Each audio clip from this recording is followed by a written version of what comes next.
بسم اللہ الرحمن الرحیم۔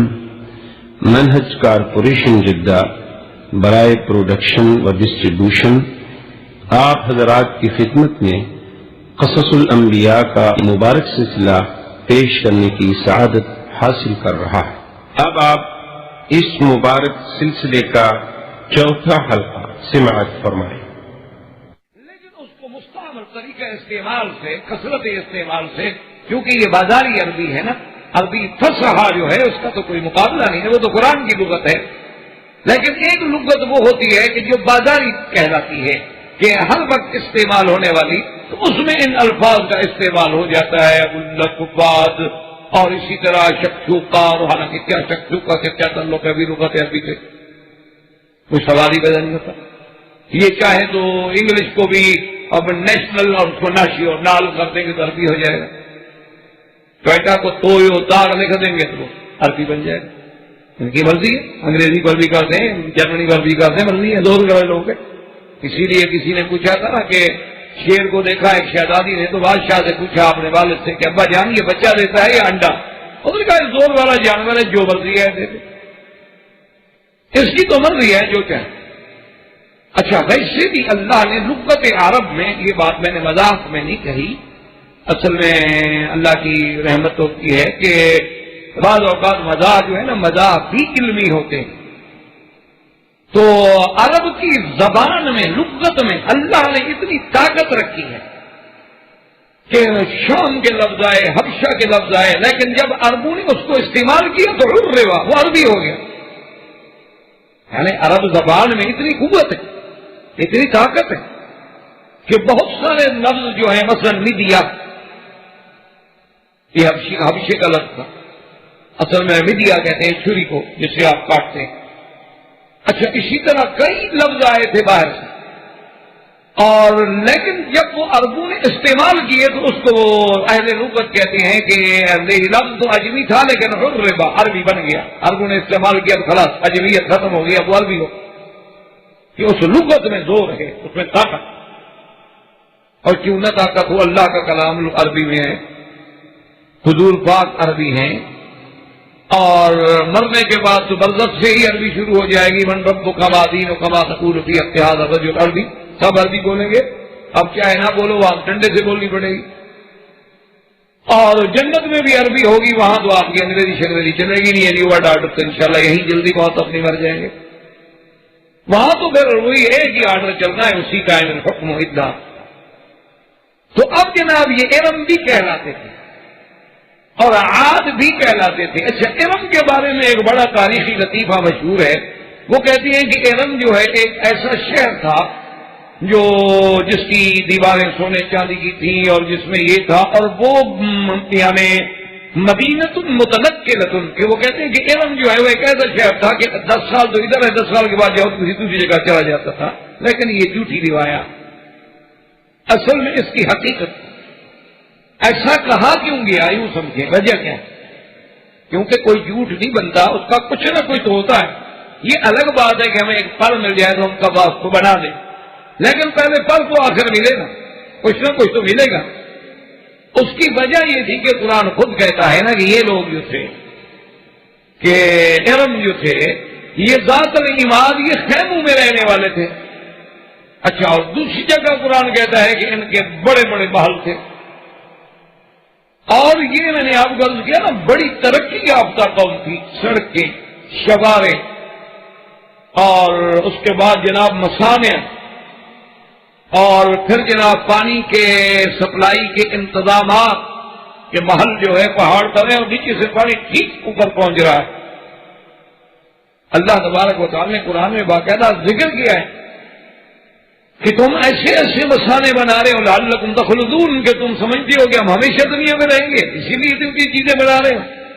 وَإِذَا بَطَشْتُمْ جَبَّارِينَ، اور بڑی جبار قوم، 60 ہاتھ تو قد تک، اسی آدم علیہ السلام کے قد پہ چلے آ رہے، اور انہوں نے کیا کیا تھا کہ پہاڑوں میں اپنے گھر بنائے تھے، اور سہول وادیاں جو ہیں اس وادیوں میں وہ خیمے لگاتے تھے، اور وہ خیمے جو تھے وہ بھی ایسی چیز تھی کہ جن کا ذکر قرآن میں کیا ہے، عام خیمے نہیں تھے، ان کے لیے پھر سڑکیں بن جاتی اور مارکیٹیں بن جاتی.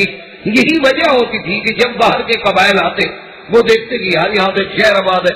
اچھا دوسرے دفعہ جو آتے 5 سال کے بعد تو وہ خیمے اس طرف لگ گئے, ادھر شہر آباد ہو گیا. انہوں نے کہا ہاں معلوم یہی ہوتا ہے کہ یہ شہر جو ہے نا یہ پھرتا رہتا ہے, کبھی ادھر ہو جاتا ہے کبھی ادھر ہو جاتا ہے. اصل وجہ ہوتی ہے. اور وہاں بڑے بڑے پہاڑ بھی تھے, احقاف کہتے ہیں ریمال یعنی ریت کے پہاڑ بھی.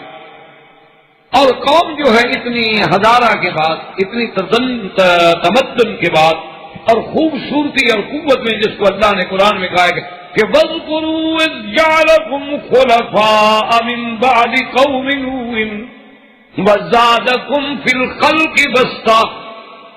اللہ نے فرمایا یاد کرو میری نعمت, میں نے تمہیں نوح کے بعد بنایا, نوح کے بعد تمہیں خلیفہ بنا کے زمین میں آباد کیا, اور تمہیں ہم نے ایسی تخلیق دی, اتنی قوت دی, ایسے خوبصورت جسم دیے, ایسے سفید رنگ دیے کہ لوگ دیکھ کے قوم عاد کو حیران ہو جاتے تھے کہ یہ کہاں کی قوم. لیکن جب وہ بت پرستی میں مبتلا ہوئے تو اللہ کی رحمت جوش میں آئی.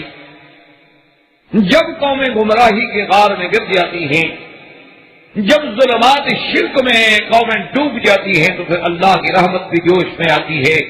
جیسے زمینیں مردہ ہو جاتی ہیں تو اللہ بارش برساتے ہیں, اور جب دل مردہ ہو جاتے ہیں تو اللہ اپنے پائی کی بارش کرتے ہیں اور نبیوں کو یہ پائے.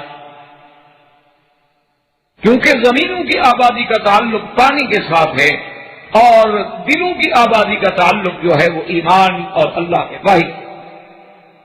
کیونکہ روح جو ہے وہ امر ربی ہے, اور اس کی غذا بھی امر ربی ہو سکتی ہے, اور کوئی چیز تو اس کی غذا بن نہیں سکتی, اس کو کوئی چیز کیسے زندہ رکھے. تو حضرت ہود علیہ السلام تشریف لائے اور انہوں نے اپنی قوم کو دعوت دی. قال یا قوم اعبدوا اللہ ما لکم من الہ غیرہ افلا تتقون. حضرت ہود علیہ السلام نے دعوت دی کہ اے میری قوم, یہ طرز تخاطب ہے انبیاء, حالانکہ وہ کافر ہیں, لیکن ان کو یہ نہیں کہا گیا کافرو اے بت پرستو.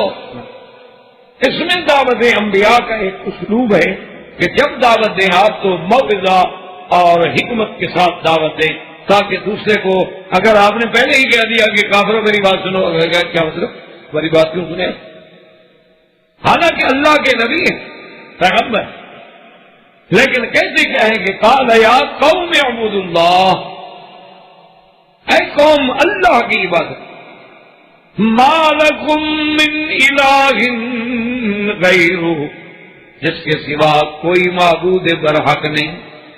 افلا تتقون, کیا تم اللہ سے نہیں ڈرتے جس خدا نے تمہیں اتنی عقل دی, اتنی طاقت دی, قوت دی, ہزارہ دیا, محل دیے, تم اس کو چھوڑ کے ان بتوں کی عبادت میں پڑے. تو قصص انبیاء علیہم السلام سے ہمیں جو سب سے بڑا سبق ملتا ہے وہ یہ سمجھے کہ اللہ نے آخر یہ قصے کیوں بیان. ایک تو سب سے پہلے اس لیے یہ قصے بیان کیے گئے کہ ہمیں سمجھ آئے کہ اللہ کا دین ایک ہے. حضرت آدم علیہ السلام سے لے کر سیدنا محمد رسول اللہ علیہ الصلوۃ والتسلیم تک کوئی دین میں اختلاف نہیں. بنیاد ایک ہے, ہر پیغمبر یہی کہتا ہے کہ اعبدوا اللہ. اسی لیے قرآن کہتا ہے وما ارسلنا من رسول, ہم نے کوئی پیغمبر کوئی رسول نہیں بھیجا الا نوحی الیہ, مگر کہ اس کو یہ وحی کی کہ انہ لا الہ, کوئی معبود کرا مگر. یہی دعوت قوم نے, نوح علیہ السلام نے قوم کو کیا دعوت دی تھی, یہی کہا تھا نا قال یا قوم اعبدوا اللہ ما لکم من الہ غیرہ انی اخاف علیکم عذاب یوم عظیم. اور یہی وہ دعوت ہے جو ہود نے کوئی فرق. اور اصل توحید توحید الوہیت ہے. توحید الوہیت نہ ہو تو باقی تو پھر ایمان ہے ہی نہیں. یہ توحید نہیں ہوتی کہ ہم اللہ کو مانتے ہیں, خدا کو مانتے ہیں, خدا رازق ہے, خدا روزی دیتا ہے, خدا نے ہمیں پیدا کیا ہے, وہی مارتا ہے, وہی جلاتا ہے. یہ توحید ربوبیت, اس سے کام نہیں بنتا. اصل جس پہ انبیاء علیہ السلام نے تکلیفیں برداشت کی وہ توحید الوہیت ہے کہ عبادت کے لائق صرف وہی ہے، اس کے سوا کسی کی عبادت جائز نہیں۔ اب جو چیز بھی عبادت بنے گی اس کا حقدار صرف اللہ ہے۔ اب اگر اللہ کے سوا وہ کسی غیر کے لیے استعمال کریں گے تو آپ مثلا یوں سمجھے کہ دعا کیا ہے؟ عبادت۔ تو جب آپ اللہ کے سوا کسی غیر سے پکاریں گے پھر ہو جائے۔ نماز، رکوع، سجود، قربانی، صدقہ، خیرات، نظر، نیاز، منت، سب عبادت۔ جب کسی غیر کا نام آئے گا تو شرک۔ لیکن حضرت ہود علیہ السلام کی دعوت کے جواب میں قوم کیا کہتی؟ قال الملأ الذین کفروا من قومه، قال الملأ، ملأ کا معنی سردار، ملأ کا معنی ان کے بڑے بڑے لوگ۔ ان کو ملأ کیوں کہا جاتا ہے؟ علماء نے لکھا ہے کہ وہ جو بڑے لوگ ہوتے ہیں وہ مجلس کو بھر دیتے ہیں بیٹھنے میں۔ بڑا آدمی آگے جب بیٹھے گا تو آپ دیکھیں پوری مجلس بھری ہوئی ہوگی، اور لوگوں کے دلوں کو روب سے بھر دیتے ہیں کہ لوگ دیکھتے ہیں اور بیٹھا ہے یار بڑا آدمی بیٹھا، اس لیے ان کو ملأ کہا۔ قال الملأ الذین کفروا من قومه انا لنراک فی سفاہۃ وَإِنَّا لَنَظُنُّكَ مِنَ الْكَاذِبِينَ۔ دیکھو قوم کا انداز دیکھیں، نبی کا انداز بھی دیکھیں اور قوم کا انداز، کہ اللہ کا نبی تو کہتا ہے کہ یا قوم ہے، یا قوم ہے، اور قوم کیا جواب دیتی ہے؟ کہتی ہے کہ ہاں اِنَّا لَنَرَاكَ فِي صَفَاہَةٍ، ہم نے دیکھا ہے، ہم نے سمجھ لیا ہے کہ نعوذ باللہ آپ سفیہ بے وقوف ہیں، تمہارا تو عقل ہی کوئی۔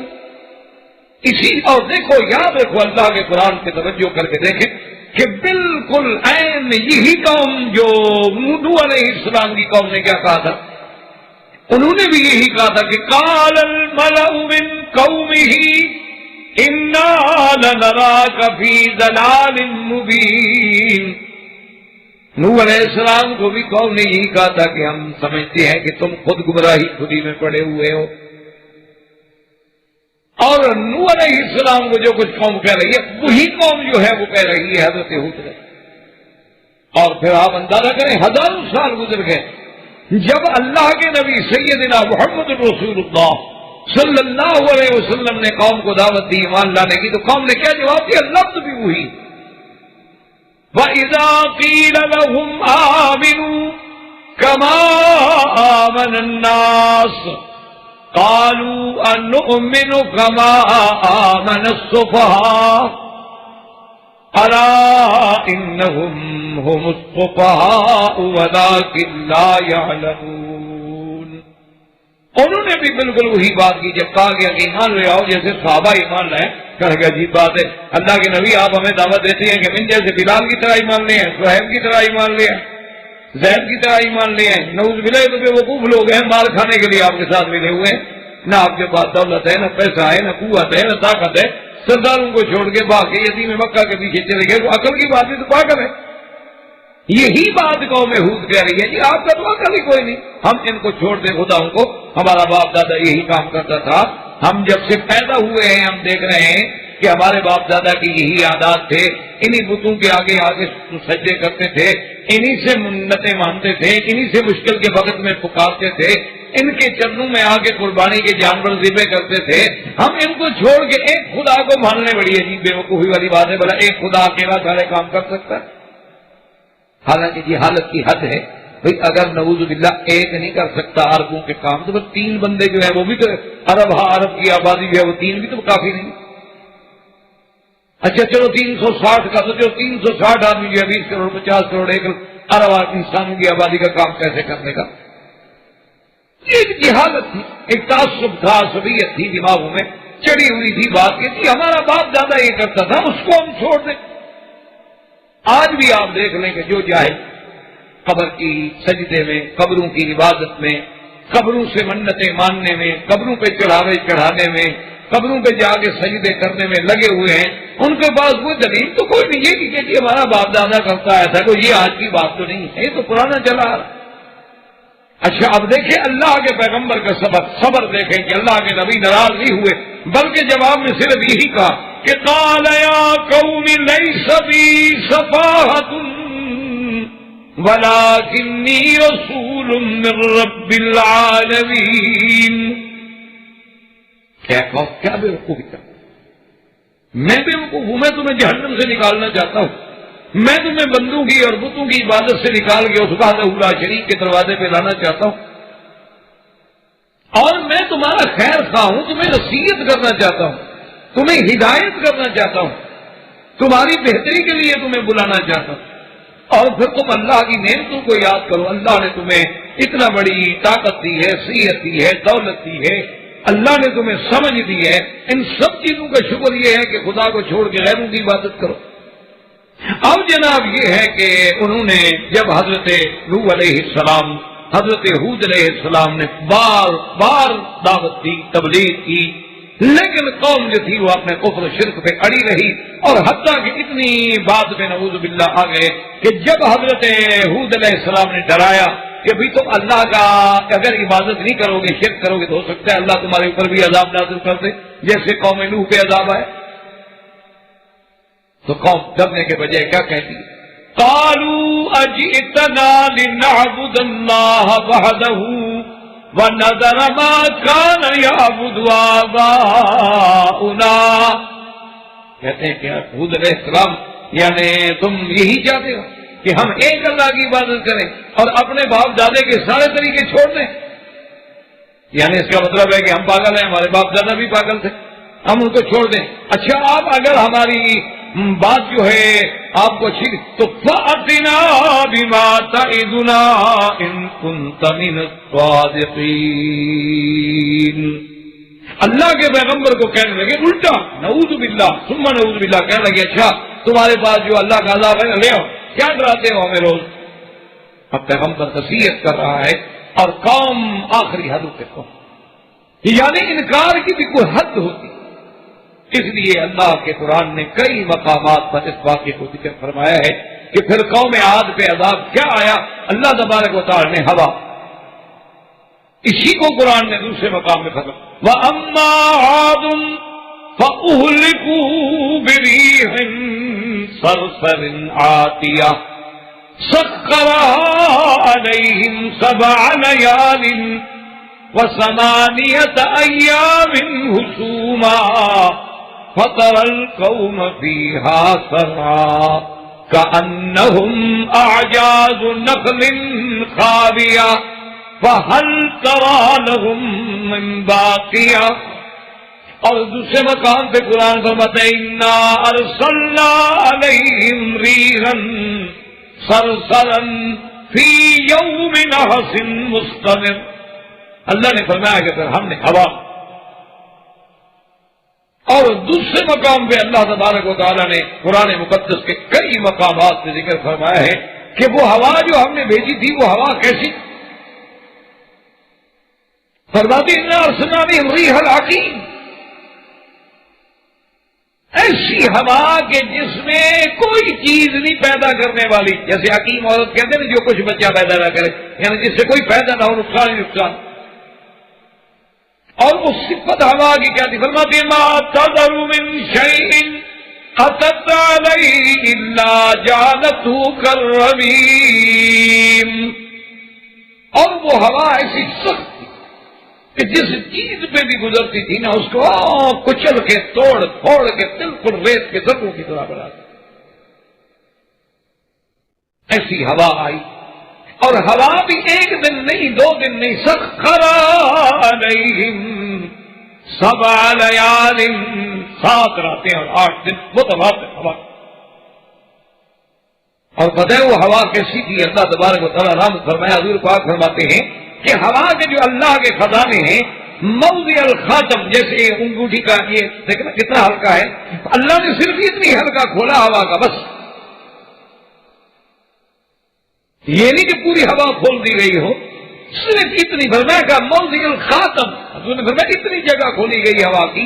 اور وہ ہوا جب آئی تو ان نے کیا کیا کہ ان کے تو بڑے بڑے محل تھے نا جی، اور انہوں نے یہ کوشش کی کہ بھی اپنے آپ کو پتھروں سے باندھ دو، ایک دوسرے سے اپنے آپ کو جکڑ لو تاکہ ہوا کی تیزی جو ہے ہمیں اٹھا نہ سکے، لیکن وہ ہوا نیچے سے اٹھاتی تھی، آسمانوں کی طرف لے کے پھر سر کے بل پٹکتی تھی اور ریزا ریزا کر دیتی تھی۔ اس لیے قرآن کہتا ہے کہ ایسے پڑے ہوئے تھے جیسے کھجوروں کے ٹنڈ پڑے ہوئے ہوتے ہیں، کھجوروں کو کاٹ کے لمبے کرتے اور پڑے ہیں پہ ہو۔ اور خدا کی شان دیکھیں کہ اللہ تبارک و تعالیٰ ہود علیہ السلام اور ان کے ساتھ جو ایمان لانے والے لوگ تھے کہ حضیرۃ، ایک حضیرہ میں جیسے یوں سمجھ لیں کہ ایک احاطے کے اندر تھے جانور، مرد، عورتیں، حضرت ہود علیہ السلام عبادت کر رہے ہیں، نمازیں پڑھ رہے ہیں اور ان کو ٹھنڈی ہوا لگے، کچھ بھی ان کے لیے کچھ بھی ان کو پتہ ہی نہیں کہ کیا ہے، ان کو محسوس ہی نہیں ہو۔ اسی لیے حضور پاک صلی اللہ علیہ وسلم نے بھی فرمایا کہ نصرت بالصبا واہلكت عاد بالتبو، حضور نے فرمایا کہ اللہ نے میری مدد جو کی ہے وہ باد صبا سے کی ہے، اور قوم عاد پر اللہ تبارک و تعالیٰ نے دبور ہوا بھیجی تھی جس کی وجہ سے وہ ہلاک و تباہ ہو گئے۔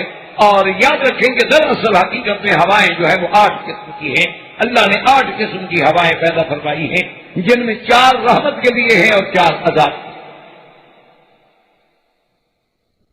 مختلف ہواؤں کے انواع و اقسام ہیں اللہ تبارک۔ تو اللہ تبارک و تعالیٰ نے یہاں بھی فرمایا کہ جب اللہ کا عذاب آیا تو فَأَنْجَيْنَاهُ وَالَّذِينَ مَعَهُ بِرَحْمَةٍ مِنَّا وَقَطَعْنَا دَابِرَ الَّذِينَ كَذَّبُوا بِآيَاتِنَا وَمَا كَانُوا مُؤْمِنِينَ۔ اللہ پاک فرماتے ہیں کہ جب ہمارا عذاب آیا تو ہم نے حضرت ہود علیہ السلام کو بچا لیا، جو لوگ ان کے ساتھ ایمان لائے تھے ان کو بھی ہم نے بچا لیا، اور وَقَطَعْنَا دَابِرَ الَّذِينَ كَذَّبُوا بِآيَاتِنَا، اور جن لوگوں نے ہماری آیات کو جھٹلایا، ہمارے پیغمبر کو جھٹلایا، ہماری توحید کو جھٹلایا، ہم نے ان کو کاٹ کے رکھ دیا، ایک نام تک باقی نہیں رہا۔ اگر اللہ کا قرآن ان کا ذکر نہ کرتا تو کون جانتا تھا کہ قوم عاد کون ہے؟ اس کے بعد پھر حضرت ہود علیہ السلام کے بارے میں مختلف اقوال ہیں۔ بعض علماء بھی یہ فرماتے ہیں کہ حضرت ہود میں ہی موت آئی اور وہی دفن ہوئی، اور بعض علماء فرماتے ہیں کہ آپ دمشق کی طرف تشریف لے گئے اور وہاں ہوئے، وہاں دفن ہوئے۔ اور بعض روایات میں یہ بھی ہے کہ ہود علیہ السلام نے بھی ہاجر الی الحرم، حرم کی طرف ہجرت فرمائی، مکے کی طرف تشریف لائے اور حد حرم میں فوت ہو گئے اور کسی جگہ دفن ہو گئے۔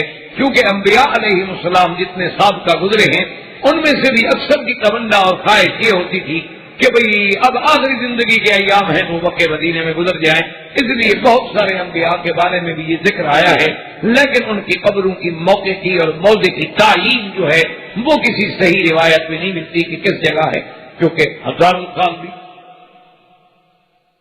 تو اب حضرت ہود علیہ السلام کے بعد اور قوم عاد کی ہلاکت کے بعد ان کے قبیلے میں سے ایک قوم تھی قوم ثمود، اور یہ قوم بھی بڑی عجیب قوم تھی، ان کو بھی اللہ نے بڑی قوت دی، بڑی طاقت دی، بڑا حسن دیا، بڑا جمال دی،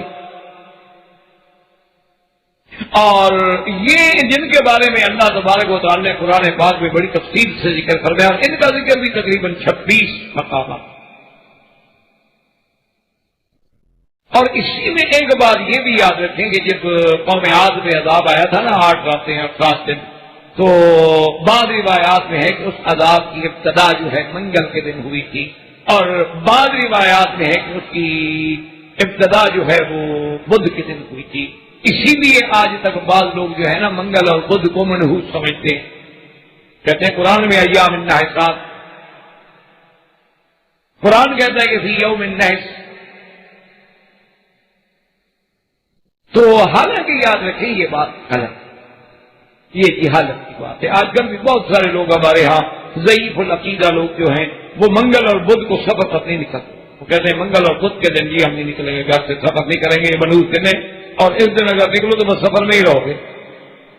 یہ عام لوگوں میں مشہور ہے، اگر بدھ کے دن بارش آ جائے کہتے ہیں جی اگر بس یہ گلے پڑ گئے، یہ تو اب نہیں چھوڑے، یہ تو اگلے بدھ تک جائے، یہ جہالت۔ پہلی بات تو یہ ہے کہ اللہ فرماتے ہیں کہ ان پہ عذاب ایک دن نہیں رہا، 8 دن رہا، پھر تو 8 کے 8 دن ہی منحوس ہوئے، تو منگل بدھ کیوں ہوا؟ عذاب ہی 8 دن ہوا ہے، ایک دن تو ہوا نہیں جب ہم کہتے ہیں منگل یا بدھ منحوس ہے۔ پھر تو 8 کے 8 دن منحوس ہو گئے، جان چھوڑائے 8 دن ہی کام نہ کریں، اسے ختم کر ایک۔ اور دوسری بات یہ ہے کہ منحوس جو تھے وہ ان پر تھے یا مسلمانوں پر تھے؟ یعنی جن پہ عذاب آیا ان کے لیے منحوس تھے، اور ہمارے لیے یہ حضرت ہود کے لیے تو مبارک تھے نا کہ دشمن مر گیا، تو یہ تو نحوست ان کے لیے تھی، ہمارے لیے تو باعث برکت تھی وہ بات۔ لیکن جو چیز کافروں کے لیے منحوس ہو تم اپنے لیے بھی منحوس سمجھو، تو سمجھو پھر کس کی اتباع کر رہے ہو؟ اس لیے یہ عقیدے رکھنا جو ہے غلط بات۔ اب قوم سمود جو ہے وہ بھی کیونکہ اسی قبیلہ عاد کا ایک شاخ تھی، وہ بھی اپنے ہزارہ میں اور اپنے تمدن میں بڑے مشہور تھے، لیکن وہ بھی بت پرستی میں مبتلا ہو۔ اللہ تبارک و تعالیٰ نے ان کے پاس پیغمبر بھیجی حضرت صالح علیہ السلام، جیسے کہ پہلے ہم عرض کر چکے ہیں کہ حضرت ہود بھی عرب ہیں، حضرت صالح بھی عرب ہیں، حضرت شعیب بھی عرب ہیں، اور سیدنا محمد رسول اللہ صلی اللہ علیہ وسلم بھی عرب۔ وَإِلَىٰ ثَمُودَ أَخَاهُمْ صَالِحًا قَالَ يَا قَوْمِ اعْبُدُوا اللَّهَ مَا لَكُم مِّنْ إِلَٰهٍ غَيْرُهُ۔ حضرت صالح علیہ السلام نے بھی ان کو آ کے یہی دعوت کہ اے قوم اللہ کی عبادت کرو، اللہ کے سوا کوئی معبود برحق نہیں اور کوئی عبادت کے لائق۔ لیکن قوم نے کہا ہم تو بات نہیں مانتے، اور اللہ کے پیغمبر نے ان کو اپنے معجزے کا ذکر کیا، اور پھر اللہ کے پیغمبر نے ان کو نعمتیں یاد دلائی کہ بندے کو نعمت یاد آئے تو کچھ تو احساس ہوتا ہے نا اپنے منہ میں حقیقی کو پہچاننے کا۔ جیسے آپ کسی آدمی کو کہیں دیکھو یار کمال کی بات ہے، میں نے آپ کو مکے بلایا، میں نے آپ کی ڈاکٹری کرائی، میں نے آپ کے ساتھ یہ کیا، کم از کم تم کچھ تو مہربانی کرو، میرے احسانات کا یہ بدلہ تو نہ دو۔ اللہ کے پیغمبر نے تذکیر بالنعم کی کہ وَاذْكُرُوا إِذْ جَعَلَكُمْ خُلَفَاءَ مِن بَعْدِ عَادٍ وَبَوَّأَكُمْ فِي الْأَرْضِ تَتَّخِذُونَ مِن سُهُولِهَا قُصُورًا وَتَنْحِتُونَ الْجِبَالَ بُيُوتًا فَاذْكُرُوا آلَاءَ اللَّهِ وَلَا تَعْثَوْا فِي الْأَرْضِ مُفْسِدِينَ۔ اللہ کے پیغمبر نے کہا کہ ظالموں یاد کرو، اللہ نے قوم عاد کے بعد تمہیں ان کا خلیفہ بنا کے بھیجا، تمہیں زمین میں رہنے کی نعمت دی، اور پھر تمہیں ایسی قوت دی ہے کہ تم وادیوں میں بڑے اونچے اونچے قصر بناتے ہو، اور تمہیں اتنی طاقت دی ہے کہ تم پہاڑوں کو کھود کے پہاڑوں کے اندر گھر بناتے ہو، اتنی نعمت۔ اچھا وہ ایسا نہیں کرتے تھے جیسے آج کل بھی لوگ پہاڑوں پہ مکان بناتے ہیں، پہاڑ کاٹ دیا مکان بنا لیا، یا پہاڑوں سے پتھر لے آئے ان کو پتھر لگا لگا، نہیں وہ پہاڑوں کو کھود ڈالتے تھے ایسے فن کے ساتھ، یہ پہاڑ کھڑا ہے نا جی کھدائی ہو گئی، اسی کو کھودتے گئے، یہ کمرہ بن گیا ڈرائنگ روم ہے، یہ ڈائننگ روم ہے، یہ فلاں ہے، اسی پہاڑ کے اندر تنحتون من الجبال، اتنی بڑی طاقت۔ اس لیے پیغمبر کہتے ہیں فَاذْكُرُوا آلَاءَ اللَّهِ وَلَا تَعْثَوْا فِي الْأَرْضِ مُفْسِدِينَ۔ ان نے کہا کہ جناب پیغمبر نے کہ اللہ کی نعمتوں کو یاد کرو، اللہ کی زمین میں فساد نہ کرو، خدا کا خوف کرو، اللہ سے ڈرو۔ اور حضرت صالح علیہ السلام نے جتنی دعوت دے سکتے تھے، جتنی تبلیغ کر سکتے تھے، رات دن دعوت دی، لیکن قوم اپنی ضد پہ اڑی۔ آخر میں حضرت صالح علیہ السلام نے فرمایا کہ اچھا قوم اکٹھی کر کے کچھ سوچو، کچھ عقل کرو، کوئی بات تو بتاؤ نا، کوئی فیصلہ کرو، چلو مل کر کوئی عقل کی بات کرو۔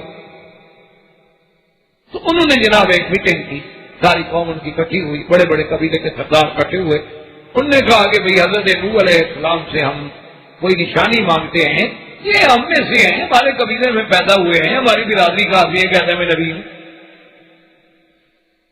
نعوذ باللہ، کا قرآن یہ کہتا ہے کہ کہنے لگے القی الذکر علیہ من بیننا بل هو کذاب اشر.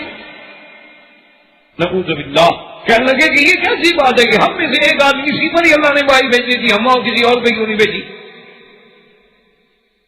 حضرت صالح علیہ السلام کو اللہ نے نبی چننا تھا، کسی اور کو چن لیتے، کسی بڑے آدمی پہ وحی بھیج دیتے. نعوذ باللہ نعوذ باللہ، یہ تو جھوٹا ہے، اللہ پہ جھوٹ بول رہا ہے. اللہ تبارک و تعالیٰ کے پیغمبر یہ ساری باتیں سنتے اور سہتے رہے، برداشت کرتے رہے اور اپنی دعوت میں لگے. اس لیے علماء نے لکھا ہے کہ صحیح معنی میں جو دینی جماعتیں ہوتی ہیں، آپ ان کی جتنی بھی مخالفت کریں وہ اپنے کام میں لگے. آپ نہ مانیں، آپ ان کو گالیاں دیں، آپ ان کو برا کہیں، آپ ان پر فتوے لگائیں، لیکن وہ آپ کی وجہ یہ ہوتی ہے کہ ان کو اپنی تو غرض کوئی نہیں ہوتی، ان کی غرض ہوتی ہے اللہ کو راضی کرنا. تو آپ جتنی ان کی مخالفت کرتے ہیں اللہ تو اور ان سے زیادہ راضی ہوتے ہیں، زیادہ ثواب ملتے ہیں. وہ کیسے کام چھوڑ دیں؟ دیکھو نا، دنیا دار آدمی جو ہے جب اس کو رسپانس نہیں ملتا وغیرہ چھوڑے یار ٹھیک ہے، جب وہ میری عزت نہیں کر رہا مجھے کیا پڑی ہے، میں خام خواہ اس کے دروازے میں جاتا رہوں. لیکن جس بندے کو یہ پتا ہو کہ میں جتنے دفعہ جاؤں گا مجھے دھکے دیں گے، مجھے ماریں گے، میرا تو ثواب بڑھ رہا، وہ کیوں چھوڑے گا؟ تو حضرت صالح علیہ السلام نے جب اصرار کیا، قوم میں میٹنگ کر کے انہوں نے کہا کہ اچھا جی آپ کے ساتھ ہمارا ایک مسئلہ ہے، تو یہ ہے کہ ہم آپ کی صداقت جانچنے کے لیے، آپ کی نبوت و رسالت کا امتحان لینے کے لیے آپ سے ایک معجزے کے طلبگار ہیں، لیکن وہ معجزہ جیسے ہم مانگتے ہیں نا اسی طرح ہو اور ہمارے سامنے ہو اور ہمارے آنکھوں کے سامنے مشاہدہ ہو.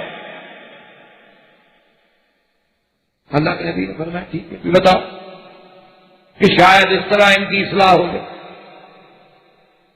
انہوں نے کہا کہ جناب یہ صخرہ آپ دیکھ رہے ہیں، صخرہ کہتے ہیں ایک پہاڑی ٹیلا، یعنی ایک تو پہاڑ ہوتا ہے نا جبل، ایک صخرہ یعنی پتھر، لیکن ایک ٹیلا، چھوٹا سا ٹیلا. انہوں نے کہا کیا ہے؟ انہوں نے کہا جناب اس ٹیلے سے ایک اونٹنی نکل آئے. اچھا جی قوم کیا مانگ رہی؟ اس ٹیلے سے اونٹنی نکل آئے. اچھا دوسرے قبیلے کے جو بڑے بڑے سردار نے کہا جی نہیں بات سنیں حضرت، صرف اونٹنی نہیں اور اونٹنی ہوگی سرخ رنگ، کالی ہوگی تو پھر ہم نہیں مانیں. یہ قومیں ہیں جناب. اسی لیے علماء نے لکھا ہے کہ حضرت نوح علیہ السلام سے لے کر حضور پاک کی زمانے مبارک تک اور خیر القرون کے دور تک قومیں بڑی ہیں لیکن لیڈر مخلص. اور جب خیر القرون کا دور ختم ہو گیا تو اب لیڈر مخلص نہیں رہے، قوم بڑی مخلص ہے. جب چاہو زندہ باد کروا لو، جب چاہو مردہ باد کروا لو، قوم بڑی سیدھی سادھی ہے. حقیقت ہے ایسی قوم عند اللہ، سچی میں طنز نہیں کر رہا، ایسی قوم آپ نے دیکھی نہیں ہوگی. یعنی آپ کو کسی مرشد کی، پیر کی، بزرگ کی کوئی ضرورت نہیں، آپ ویسے قبر بنا کے کپڑا ڈال کے بیٹھ جائیں، 2 مہینے کے بعد کام شروع ہو جائے. سیدھی سادی قوم ہے. اچھا ملتزم بھی لے آؤ جناب، وہاں بھی روتے دیکھو آنسو بہا رہے ہیں، یا رب البیت یا رب البیت یا رب البیت ماشاءاللہ. اور خواجہ نظام الدین اولیاء کی قبر پہ لے جاؤ، وہاں بھی ماشاءاللہ ہاتھ باندھ کے کھڑے ہیں اور رو رہے ہیں.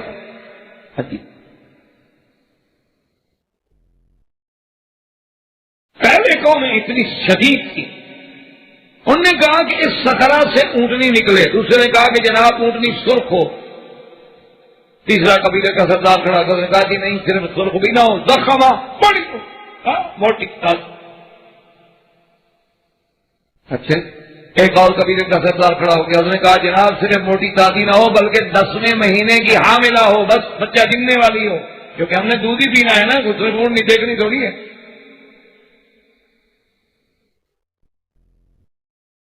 یعنی آپ اندازہ کریں نا کہ اللہ میاں کے ساتھ ایک نعوذ باللہ اس سے بڑا کوئی استہزاء ہے. اور جناب قبائل نے کہا کہ اچھا وہ اونٹنی اتنی بڑی ہو اور اتنا اس کا دودھ ہو کہ ہم سارے بنو جتنا ہے نا سمود کی قوم ساری قوم پی لے ایک دن میں، سب کو کافی ہو جائے. یعنی شرطیں لگوا رہے ہیں اللہ کے سے کہ بھئی آپ یہ شرط مانو. نمبر 1 جیسے کوئی کنٹریکٹ کرنا ہو حضرت صالح السلام سن رہے ہیں، اللہ کے نبی ہیں، سن رہے ہیں، کیونکہ وہ چاہتے ہیں یہ جہنم سے بچے، ان کو تو ایک ہمدردی ہے، یعنی وہ یہ چاہتے ہیں۔ آپ حیران ہوں گے کہ ابھی میں جب یورپ کے دورے پہ تھا، مجھے کچھ ساتھیوں نے کہا کہ 2-3 آدمی آئے تبلیغی جماعت کے، ان کو کسی جگہ رہنے کی جگہ نہ ملی بیچاروں کے، وہاں مسجدیں تو ہوتی نہیں، آپ کو پتا ہے مسجدیں کتنی یورپ میں کا اگر ہوتی ہیں تو دور دور ہوتی ہیں، اور پھر ان کے کوئی مینار گنبد تو نہیں ہوتے، پتہ لگے مسجد ہے، وہ تو گھر ہوتا ہے، مکان ہوتا ہے، اس کو مسجد بنایا ہوا ہوتا ہے۔ تو وہ 3 آدمی تھے بیچارے، وہ جماعت کے نکلے ہوئے تھے تبلیغ کے لیے، تو وہ بیچارے سردی سے بچنے کے لیے ایک چرچ میں چلے، آگے وہاں کو پادری تھے، ان کی انتظامیہ تھی، انہوں نے دیکھا کہ گاڑیاں ہیں، کپڑے مسترد چھیتر، انہوں نے کہا کیا بات ہے؟ انہوں نے کہا سب سے پہلی بات یہ ہے کہ ہم آئے تو دین کی تبلیغ کرنے کے لیے ہیں، لیکن رہنے کا کوئی ٹھکانہ نہیں، اور یہاں قریب میں کوئی ہوٹل، اور ہم زیادہ زبان بھی کم سمجھتے ہیں، صرف ایک آدمی ہم میں سے جو زبان جانتا ہے، اگر مہربانی کرتے ہیں ہم رات یہاں گزار لیں۔ انہوں نے کہا کوئی بات نہیں، آپ رات گزاریں، لیکن ایک شرط ہے کہ بھئی ہمارے اس چرچ میں آپ نے مذہب کی تبلیغ نہیں کرو گے، رہو آرام سے، ہم تمہیں کمرہ دیتے ہیں، جگہ دیتے ہیں، تمہارے کھانے پینے کا بھی کر دیتے ہیں انتظام، لیکن تم یہاں تبلیغ نہیں کرو گے، باہر جا کے جو مرضی ہے کرو۔ انہوں نے کہا بھئی ہم نے تو رات گزارنی ہے، کل ہم نکل جائیں گے، بابا آپ رات کو کس کو تبلیغ کریں گے؟ اندر کوئی ہے گرجے میں ویسے کوئی آتا ہے؟ اللہ کا شکر ہے ویسے خالی پڑے ہوئے ہیں، تبلیغ کس کو کریں گے؟ وہ تو اتوار کے دن کچھ بیوقوف ہوتے ہیں، 2-4% آ جاتے ہیں، ورنہ گرجے میں ہوتا ہے کہ وہ تو لطیفہ بن گیا نا۔ ایک دفعہ میں نے سب ساتھیوں سے کہا کہ لفظ کو ذرا آرام آرام سے ادا کرو، گر جا، تو ان کا تو مقدر یہ ہے انشاءاللہ، یہ تو اب گر جا، یہ تو گیا، اسی لیے اللہ کی رحمت سے بک رہے ہیں اور مسجدیں بن رہی۔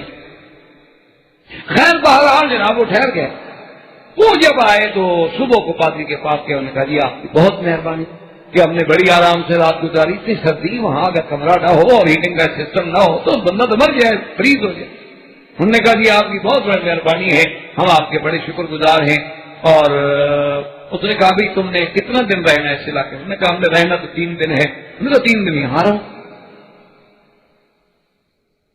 تم باہر جا کے تبلیغ کرو، گشت کرو، تبلیغ کرو، جہاں مرضی آئے جاؤ، جو مرضی آئے کرو، لیکن بس جب یہاں کوئی لوگ آئے ہوئے ہوں نا تو پھر باہر۔ انہوں نے کہا جی ہم نے کرنی نہیں، ہم باہر جائیں۔ انہوں نے کہا ٹھیک ہے، 3 دن لگا۔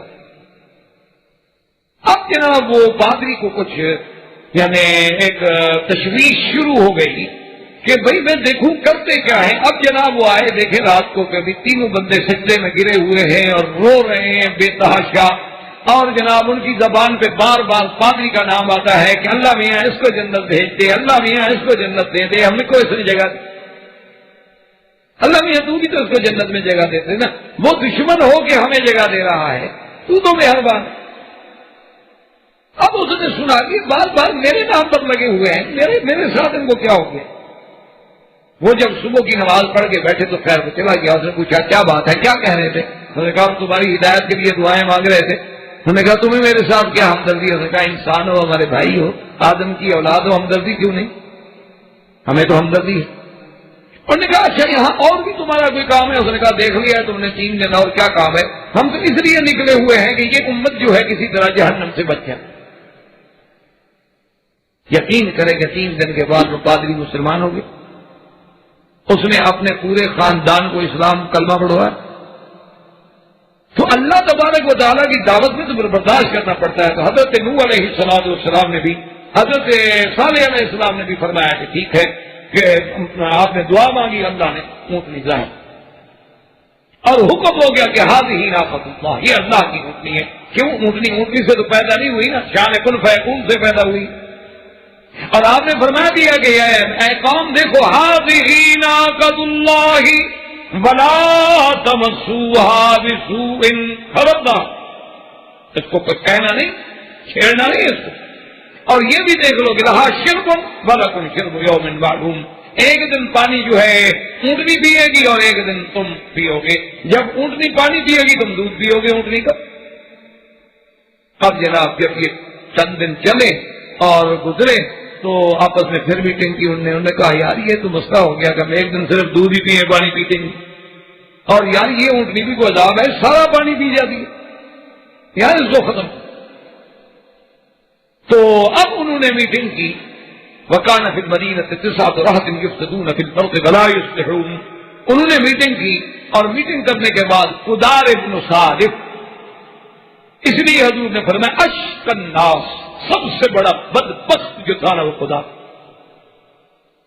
اشق الاولین، پہلی قوموں میں سے بڑا بدبخت آدمی، انہوں نے کہا کہ بس اونٹنی کو قتل کر۔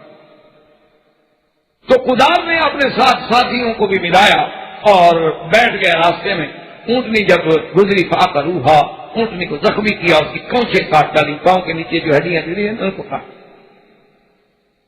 اور اس کے بعد اس کے جو فصیلہ تھا، بچڑا تھا ساتھ، اس کو بھی مارا، اور جناب اس نے 3 دفعہ آبادیں نکالی کہ پوری بستی ہل گئی، لیکن ان کو رحم نہیں آیا، اور حتیٰ کہ وہ اونٹنی ذبح ہو کے تڑپتے تڑپتے مر گئی۔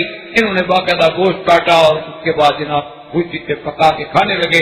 حضرت صالح علیہ السلام کو پتہ چلا تو حضرت صالح علیہ السلام آئے، انہوں نے کہا میں نے تمہیں کہا تھا کہ بدبختو یہ نہ کرو، اچھا اب یاد رکھو تمتعوا فی دارکم 3 ایام ذالک بعد غیر مخلوق، صرف 3 دن کی تمہیں مہلت ملی ہے، اور یہ اللہ کی طرف سے وعدہ ہے جو کبھی ٹوٹا نہیں ہوگا، 3 دن کے بعد تم پر اللہ کا عذاب۔ انہوں نے کہا کمال ہے، کہا عذاب آئے گا، چلو صالح علیہ السلام کو بھی قتل کر۔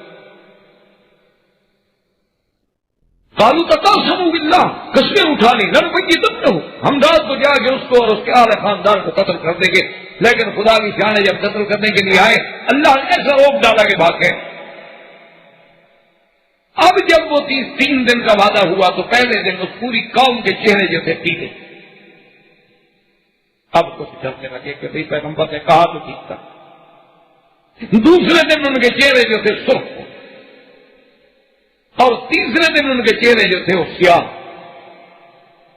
اب ان کو سمجھ آ گئی کہ ہاں بالکل جو بات تھی نا وہ پوری ہونے والی ہے، ہم نے واقعی بہت بڑی زیادتی کی ہے، لیکن اب کیا ہو سکتا تھا، اب تو عذاب نازل ہونا شروع ہو گیا، اور پھر ایک عذاب نہیں آیا ان پر، قرآن پاک کہتا ہے کہ ان پر رجفہ آیا، رجفہ کہتے ہیں زمین کا زلزلہ، اور صاعقہ، بجلی جیسے اوپر کی آتی ہے بجلی کڑکتی، صاعقہ آیا، اور آخری عذاب جو تھا فأخذتهم الصیحۃ، ایک صیحہ آیا، ایسی آواز تھی کہ اس کے بعد جتنے کے جتنے تھے سب کے سب ختم۔ اسی کو قرآن پاک کہتا ہے فَعَقَرُوا النَّاقَةَ وَعَتَوْا عَنْ أَمْرِ رَبِّهِمْ، زخمی کر دیا۔ وَقَالُوا يَا صَالِحُ ائْتِنَا بِمَا تَعِدُنَا إِن كُنتَ مِنَ الْمُرْسَلِينَ فَأَخَذَتْهُمُ الرَّجْفَةُ فَأَصْبَحُوا فِي دَارِهِمْ جَاثِمِينَ فَتَوَلَّ عَنْهُمْ وَقَالَ يَا قَوْمِ لَقَدْ أَبْلَغْتُكُمْ رِسَالَةَ رَبِّي وَنَصَحْتُ لَكُمْ وَلَكِنْ لَا تُحِبُّونَ النَّاصِحِينَ۔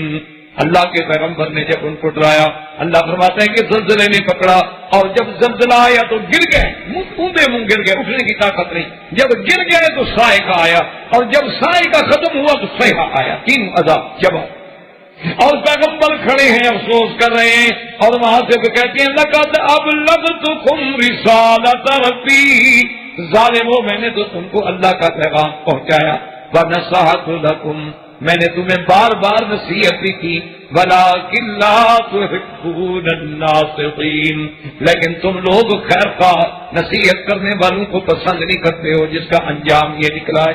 تو حضرت صالح علیہ السلام پھر وہاں سے ہجرت کر کے سرزمین فلسطین میں آباد ہوئے، اور فلسطین میں ایک بستی تھی رملہ، جس میں آپ نے قیام کیا، اور وہی فوت ہوئے اور وہی تدفین ہوئی۔ وآخر دعوانا ان الحمد للہ رب العالمین۔ برادران اسلام، واجب الاحترام بزرگوں، دوستوں، عزیز نوجوانوں، الحمدللہ سلسلہ دروس قصص الانبیاء علیہم الصلوات والتسلیم، جو حضرت آدم علیہ السلام سے جس کی ابتدا ہوئی تھی، اور حضرت آدم علیہ السلام کے بعد حضرت شیس علیہ السلام،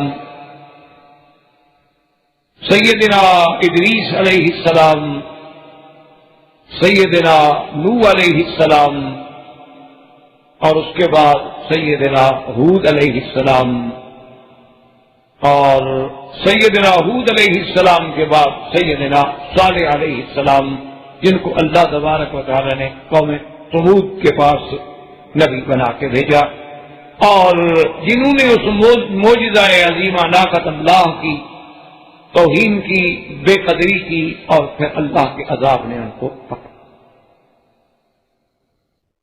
اب حضرت صالح علیہ السلام کے بعد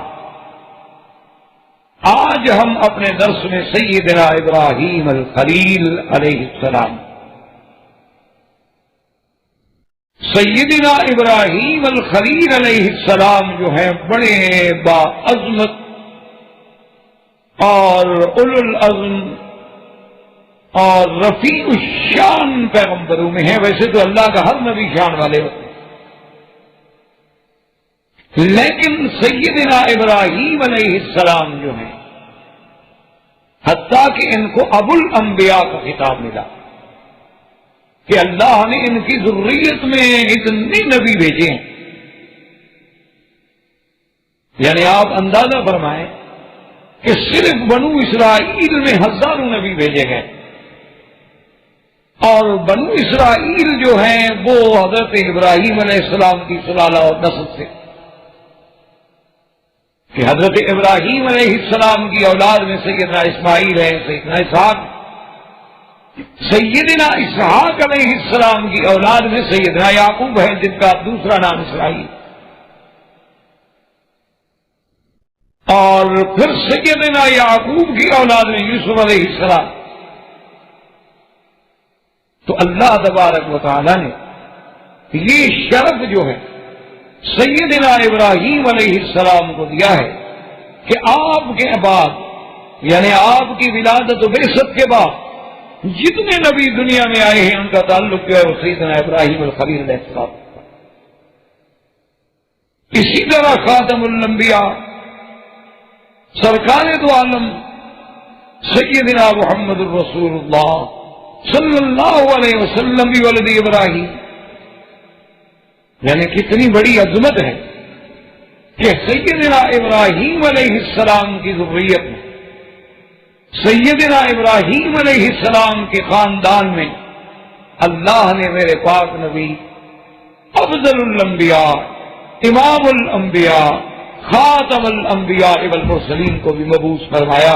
اسی لیے صحیح حدیث مبارک ہے کہ حضور فرماتے ہیں کہ اللہ نے ان اللہ اصطفیٰ من ولد ابراہیم، کہ اللہ نے ابراہیم علیہ السلام کی اولاد میں سے اسماعیل علیہ السلام کو منتخب فرمایا، ورنہ ان کا بیٹا تو اسحاق بھی تھے اور اسحاق بھی نبی ہے، لیکن اللہ نے اسماعیل علیہ السلام کو اختیار فرمایا، اور اسماعیل علیہ السلام میں سے اللہ نے بنی کنانہ کو منتخب فرمایا، اور بنی کنانہ میں سے اللہ نے قریش کو چن لیا، اور قریش جو ہیں یہ بنی کنانہ میں سے اصل میں آئے، قصی بن کلاب نے ان کو اکٹھا کیا، تو قرشہم کا معنی ہوتا ہے جمعہم، اس لیے یہ قریش کہلائے۔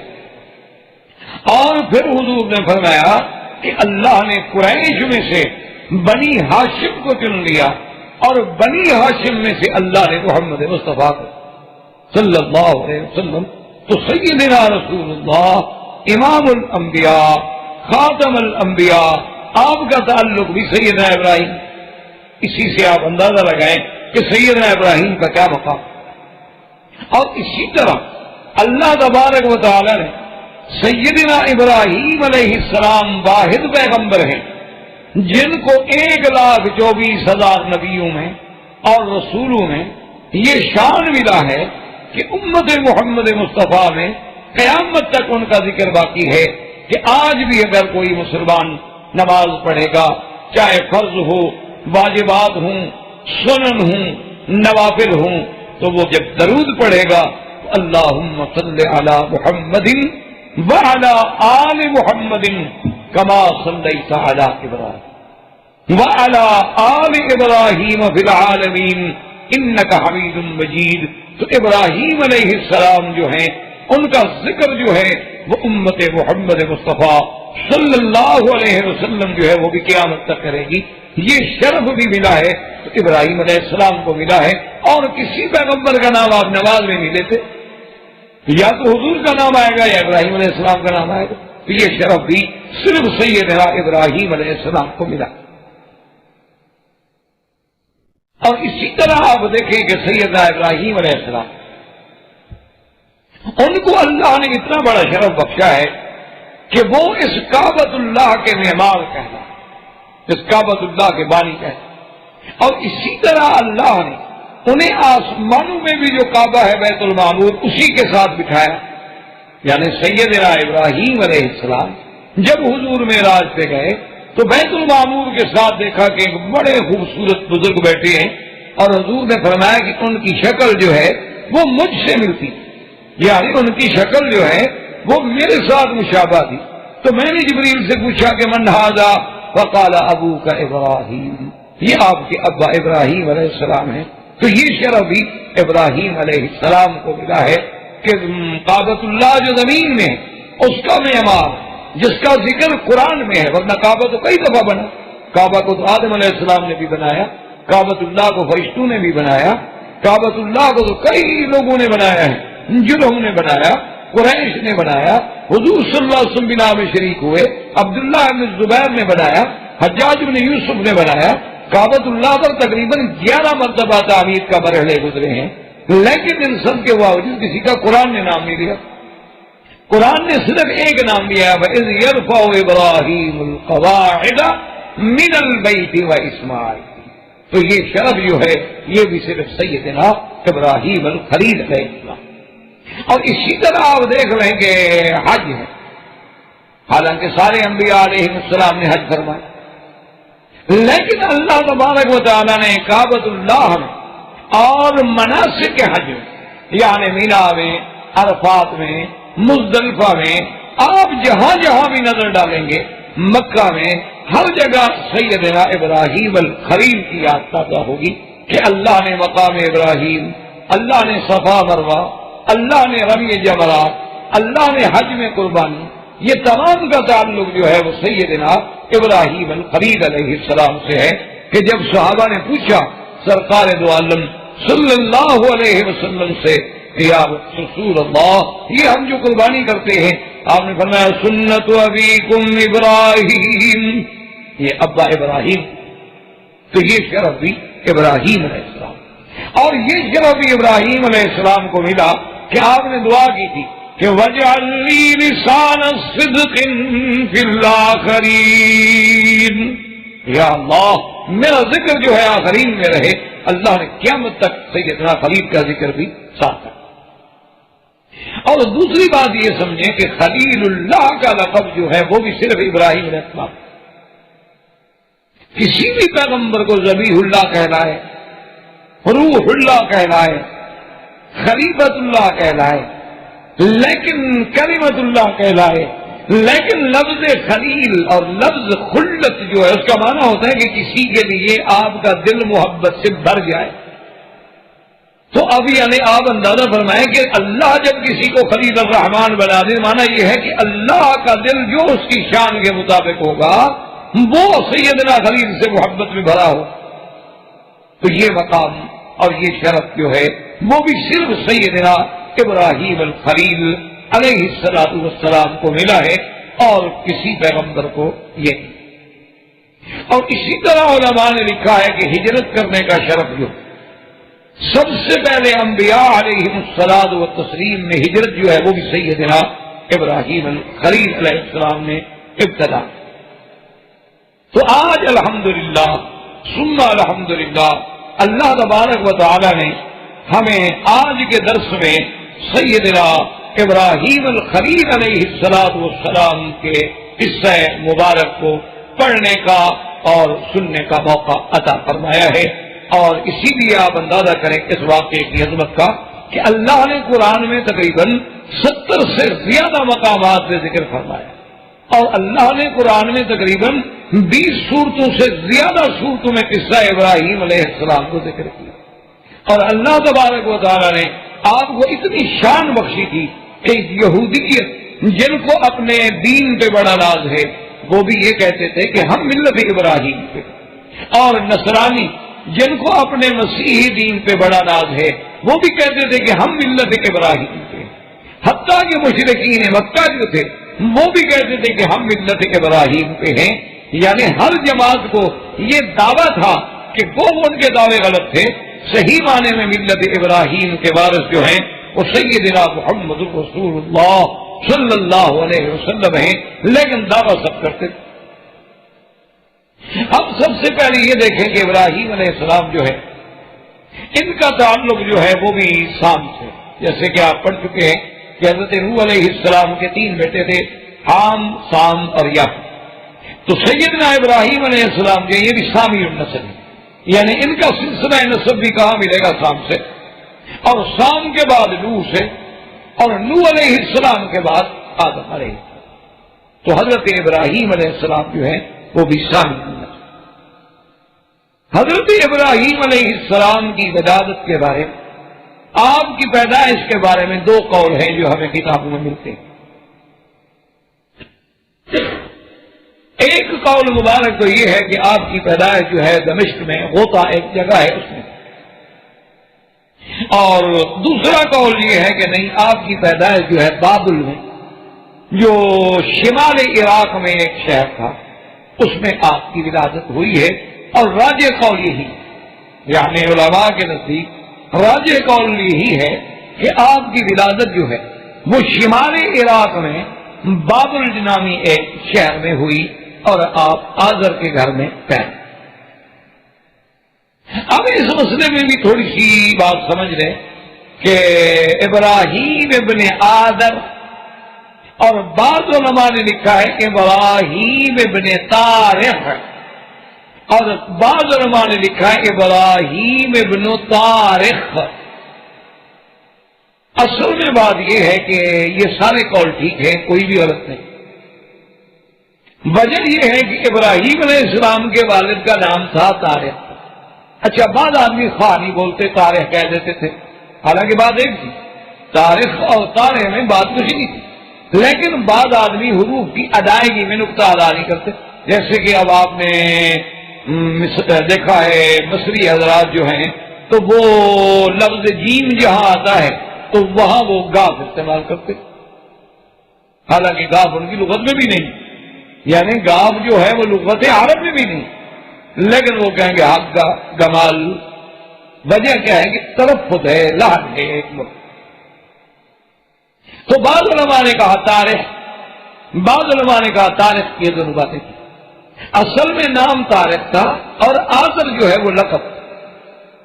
آذر لقب ہونے کی وجہ کیا تھی کہ آذر ایک صنم کا نام تھا، آذر ایک صنم کا نام تھا، وہ کان یعاذرہ، اور اس بت کی یہ بڑی عبادت کرتے تھے اور اس کی بڑی تشہیر کرتے تھے، یعنی گویا کہ اس کے مجاوروں میں شامل۔ تو اسی نسبت کے ساتھ ان کو بھی لوگوں نے آذر آذر کہنا شروع کیا۔ اور دوسری بات یہ سمجھیں کہ بعض لوگ اس دور کے بھی، حتیٰ کہ بعض لوگ جنہوں نے قرآن کی تفسیریں لکھی ہیں، یا بعض لوگ جنہوں نے بڑے بڑے مقالات لکھے ہیں یا محاضرات القافیے ہیں، وہ کبھی کبھی یہ تعویل بھی کرتے ہیں کہ بھئی آذر ابراہیم علیہ السلام کے والد نہیں تھے بلکہ آپ کے چچا۔ ان کی وجہ کیا ہے اصل میں کہ جی ہم اتنے بڑے پیغمبر کے باپ کو کیسے کہہ دیں کہ وہ کافر تھا یا جہنمی تھا؟ تو اس وجہ سے بچنے کے لیے انہوں نے اللہ کے قرآن کے ظاہر کو چھوڑ دیا، حالانکہ قرآن نے ایک جگہ پہ نہیں، قرآن نے متعدد مقام پہ فرمایا ہے کہ اذ قال ابراہیم لابیہ یا ابت ما کان استغفار ابراہیم لابیہ۔ تو جب قرآن بار بار کہتا ہے ابی ہے تو ہم کون ہے کہ باپ کا معنی چاہتے میں لے جائیں؟ مجاز تو اس وقت ہوتا ہے جب حقیقت متحضر ہو۔ باقی یہ بات لے لینا کہ جی ان کا باپ کیونکہ اسلام پہ نہیں تھا، اس میں ابراہیم علیہ السلام کی شان میں تو کوئی کمی نہیں آتی۔ یہ تو اللہ کا نظام ہے کہ یخرج الحی من المیت ویخرج المیت من الحی۔ اللہ چاہے تو مسلمان کے بطن سے کافر پیدا کر دے اور کافر کے بدل سے مسلمان پیدا کر دے، نوح علیہ السلام کی سلب سے کنعان کافر پیدا ہو جائے، اور ابو جہل جیسے دشمن اسلام کی پشت سے حضرت اکرمہ صحابی جلیل اور بدر اسلام پیدا ہو جائے، اس میں کون سی بڑی بات؟ تو اس لیے ہمیں بلا وجہ ایسی تعویلات سے بچنا چاہیے کہ اللہ قرآن میں جب ایک دفعہ نہیں متعدد مقامات پہ فرمائیں ابتی اور ہم کہیں کہ نہیں یہ تو چاچا تھے، یہ بلا وجہ کی تعویل۔ صحیح بات یہ ہے کہ حضرت ابراہیم علیہ السلام کے والد کا نام طارق تھا اور لقب آدم۔ اللہ نے متواتر صورتوں میں ذکر فرمایا ہے، اور حضرت ابراہیم علیہ السلام جس شہر بابل میں تھے شمال عراق میں، اس قوم میں بھی بت پرستی کی لعنت، وہ لوگ بھی بتوں کو پوجتے تھے، بتوں کے سجدے کرتے تھے، بتوں پہ نظر نیاز چڑھاتے تھے، حتیٰ کہ بتوں سے اتنی عقیدت تھی کہ وہ جب کھانے پکاتے تو وہ بھی بزرگوں کے جیسے یہاں مزارات پہ رکھے جاتے ہیں، اسی طرح وہ بھی بتوں کے آگے جا کے باقاعدہ رکھتے تھے، اور کچھ دیر رہنے کے بعد پھر لے آتے تھے گھر میں کھانے کے لیے کہ جی اب ہمارے خداؤں نے ان میں برکت ڈال دی ہے، اب یہ ان کے چرنوں میں رکھا ہوا کھانا ہے، اب جو ہے ہم کھائیں گے۔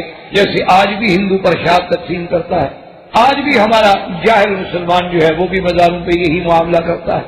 تو یہ ان کی عقیدہ تھا جس کو قرآن پاک نے بیان کیا۔ اللہ فرماتے ہیں وَاذْكُرْ فِي الْكِتَابِ إِبْرَاهِيمَ إِنَّهُ كَانَ صِدِّيقًا نَبِيًّا۔ اللہ فرماتے ہیں میرے بدنی محمد مصطفیٰ وَاذْكُرْ فِي الْكِتَابِ، یاد کریں اللہ کے قرآن میں ہم نے سیدنا ابراہیم علیہ السلام اور جو مقام صدق پہ، جو مقام صدیقیت پہ، صدیق بھی ہے اور نبی بھی ہے۔ اور اس لیے اب دیکھیں کہ ابراہیم علیہ السلام کیا کہتے ہیں، اذ قال لأبیہ یا ابت لم تعبد۔ اسی سے آپ دیکھ لیں کہ دعوت انبیاء جو ہے سب سے پہلے اپنے گھر سے، یہ ہے دعوت انبیاء کا طریقہ کا کہ سب سے پہلے انسان اپنے گھر کی اصلاح، سب سے پہلے انسان اپنی اولاد کی اصلاح کرے، سب سے پہلے انسان اپنے اقارب و عزیزوں کی اصلاح کرے، سب سے پہلے انسان اپنے قریب دوستوں کی، محلے والوں کی اصلاح کرے۔ وَأَنذِرْ عَشِيرَتَكَ الْأَقْرَبِينَ۔ اب سیدنا خلیل نے ابراہیم الخلیل علیہ السلام کا سب سے پہلا مناظرہ، سب سے پہلا محاورہ جو ہے باپ کے ساتھ، اور یہ بات بھی ہمیں اس قصہ مبارک سے ملی کہ اگر انسان حق پر اور مسئلہ عقیدے کا، مسئلہ دین کا ہے تو پھر اس میں ماں باپ کی بات نہیں دیکھی جائے گی، کیونکہ ماں باپ کی اطاعت اس وقت تک ہمارے ذمہ ہے جب تک وہ اللہ اور اللہ کے احکام کی مخالفت ہے۔ اسی سے ہمیں یہ بھی معلوم ہو گیا کہ اگر باپ کافر ہے تو بیٹا اس کے ساتھ بات کر سکتا، ورنہ اللہ تبارک و تعالیٰ ابراہیم علیہ السلام کو کبھی اجازت نہیں دی۔ حالانکہ ابراہیم علیہ السلام تو اتنے دل تھے، سیدنا ابراہیم علیہ السلام تو اتنے سخی تھے کہ آپ کو تو بعض لوگوں نے لقب دیا تھا ابو الضیفان کہ یہ تو مہمانوں کا باپ ہے، حتیٰ کہ بعض مفسرین نے لکھا ہے آپ کی سیرت میں کہ سیدنا ابراہیم الخلیل علیہ السلام کی ایسی عادت مبارک تھی کہ کبھی اکیلا کھانا نہیں، جب تک کہ گھر کے مہمان نہ آئے، اگر نہیں ہے مہمان روزہ رکھ لو، اگر کوئی مہمان نہیں ہے تو باہر تشریف لے جاتے اور باقاعدہ تلاش کرتے کہ کوئی باہر کا مسافر مل جائے گھر میں آؤں تاکہ میں بھی کھانا کھا لوں گا۔ یعنی آپ کی سخاوت کا، آپ کے کرم کا یہ عالم تھا، لیکن مسئلہ توحید پہ اپنے والد کے سامنے کھڑے اور کھل کے بات۔ اور تیسری بات یہ ہے کہ جب تک آدمی اللہ کی توحید کو صحیح انداز میں پیش نہ کرے اس وقت تک مسئلہ سمجھ نہیں۔ یعنی جیسے آج کل ایک رواج ہوتا ہے، وہی ماحول کا کچھ تقاضا ہے، ذرا نرم بات ہونی چاہیے، دیکھیں جی کچھ غصہ پہ قلب بھی ہوتی ہے، ذرا اسلوب بڑا میٹھا ہونا چاہیے، یا بالکل جی ٹھیک ہے اگر شیعہ کا ماحول ہے تو فضائل حسین اور فضائل اہل بیت پہ تقریر ہو گئی۔ اب آپ مولوی کو یہ تو نہیں کہہ سکتے کہ اہل بیت کو ہم نہیں مانتے اور ان کی شان تم نے کیوں بیان کی۔ اب اگر دیکھا کہ کوئی اہل توحید کا مسئلہ ہے تو توحید بیان ہو گئی، دیکھا کہ اگر کوئی اہل بدعات حضرات کا یا تھوڑے سے دوسرے حضرات کا مجمع ہے تو وہاں سیرت پہ تقریر ہو گئی، سب لوگوں نے خوش ہو گئے، وہ بھی خوش ہو گئے، وہ بھی خوش ہو گئے۔ لیکن ہمیں تو یہ دیکھنا چاہیے کہ کیا اللہ بھی راضی ہوئے ہیں کہ نہیں۔ اب دیکھیں پیغمبر کتنی بات کہتے یا ابتی، لم تعبد ما لا يسمع ولا يبصر ولا يغني عنك شيئا. کیا بجان آپ کس کی عبادت کریں؟ کیوں عبادت کرتے ہیں ایسی چیزوں کی؟ نہ سنیں، نہ دیکھیں، نہ بھلا کریں، نہ پیدا کریں. بھئی آدمی کسی کو خدا جو مانتا ہے تو کو پیدا تو کرے نا. اللہ تبارک و تعالیٰ کسی کو بندہ مثلا الہ مان رہا ہے تو نفع دینے والا ہو، نقصان دینے والا ہو، زندہ کرنے والا، موت دینے والا. یہ کیا بات ہوئی کہ ایسی چیز کی عبادت کی جائے جو تو پہلی بات یہ کہ نہ سنے نہ دیکھے؟ کیا مانا کہ بھئی عبادت جو جیسے ہمارے ہاں اردو میں ایک محاورہ ہے نا جی کہ بھینس کے آگے بین بجاؤ تو کیا فائدہ ہوگا؟ بھائی بھینس کے آگے آپ بین بجانی شروع کر دیں، آپ کو کیا فائدہ؟ بجاتے ہیں، نتیجہ یہ نکلے گا کہ آپ کی سانس ٹوٹ جائے گی، بین ٹوٹ جائے گی. لیکن بھینس تو کھڑی ہے، بھینس کو کیا فرق پڑ جائے گا؟ تو اس لیے قاعدہ یہ ہے کہ بھی جس کو خدا سمجھ کے ہم عبادت کر رہے ہیں اس کو پتہ تو ہو کہ کوئی مجھے خدا سمجھ کے عبادت کر رہا ہے.